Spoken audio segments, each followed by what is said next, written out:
3 মাস হয়ে গেল এই বাড়ির লোকগুলা একবারও কিস্তি দিল না। আজকে কিস্তি আদায় করে ছাড়বা লাগবে। হ্যালো ভাই আছেন? ভাই আছেন?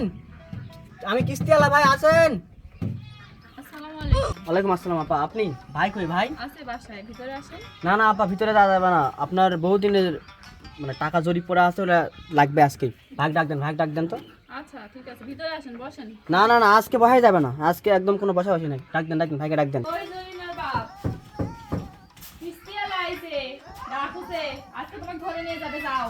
3 মাস তো কিস্তি দেন না, আর গরুর সেবা যত্ন করলে হবে না, কিস্তিটা দিবা হবে। কিস্তি আলাই। ওই তো দরজা যাও, খাওয়া আছে, ভিতরে আসে না। আসসালামু আলাইকুম ভাই। ওয়ালাইকুম আসসালাম। ভালো আছেন ভাই? এই তো ভাই আলহামদুলিল্লাহ ভালো ভাই। ভাই আপনার তো বহুদিন ধরে কিস্তি জরিপ পড়া আছে ভাই, আপনার কিস্তি দিলাম ভালো ভালো। কত টাকা কিস্তি পড়ে আছে ভাই আমার? আপনার কিস্তি হচ্ছে 1.5 লক্ষ টাকা ভাই। ভাই এত টাকা ভাই অনেকটা সমস্যার মধ্যে বিপদে পড়ে। ভাই শুনুন, আপনার আর কিস্তি দেওয়া লাগবে না, আপনার সুন্দর বইটা আমাকে দিয়ে দেন, কিস্তি আপনার সব মাপ। এই সিয়াটের বল কয় কি রে? এই কিস্তি আছে